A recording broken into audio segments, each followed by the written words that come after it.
All right, so you started searching for things that you can use in on-ramps, different articles, different peer-reviewed viewpoints, so on and so forth. And you did exactly what I think everyone does. You went to Google, and guess what probably happened on a lot of them? Yep, you're right. You hit paywalls, you hit blocks, so on and so forth. So I wanted to kind of bring you back into your UT high school course.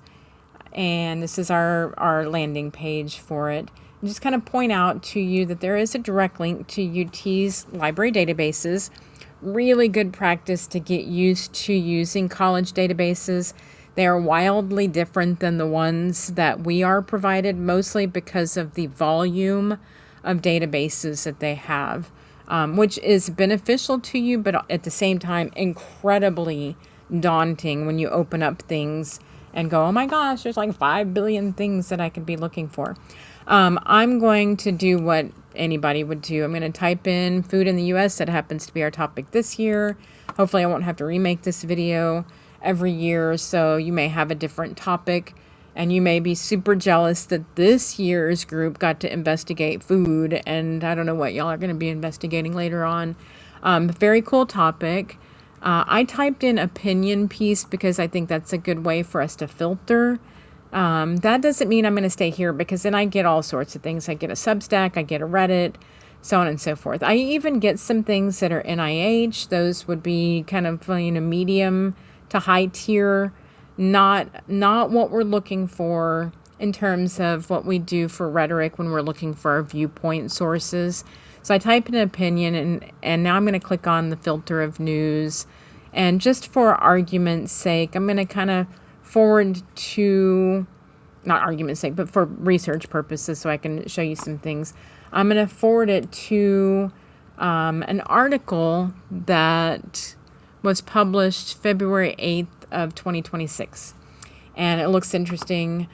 We shouldn't want to eat like our great-great-grandparents.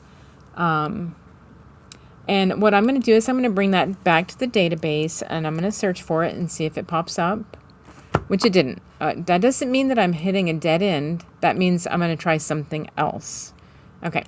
And so what I'm going to do is I'm going to open up the databases, and I'm going to come here, and I see that it's in the New York Times, and you'll see that we have 961 different databases. Some of them are databases like what we have, like the EBSCO type database that just has links to all sorts of different articles, but they are all fairly specific. So some of them might work for you, some of them might not. There's also obviously the alphabet. We're looking for the New York Times. I'm going to find that in here. I also could have just made the life easier for all of us and done a search up at the top, but I just want to kind of show you what you can come up with. So New York Times is in here, and it's got historical and recent. Historical is obviously dated back. Recent is the one that we would want, and it brings us to this landing page. And so I'm going to type this in or copy it in, and it shows me something from May 1st, 2016, but this one was from February 8th, 2026. So that's a little confusing to me. And now what I want to do, I'm kind of questioning, like, was this actually published in their magazine? Because you can see that this is pulling up, not magazine, newspaper, but you can see that it's pulling up their newspaper. So was this one actually published in the newspaper?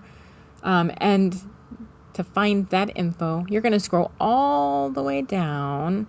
Hopefully this is not behind a paywall, so that you are able to do this, or at least hopefully you'll be able to find it easier this way. But you'll notice at the very bottom, it tells when it was published in their newspaper, and it gave a different headline.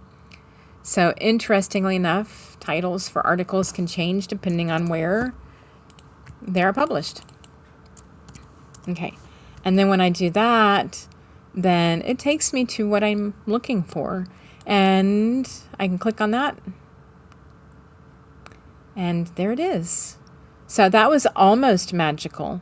That's not going to always work as easily as you would like for it to.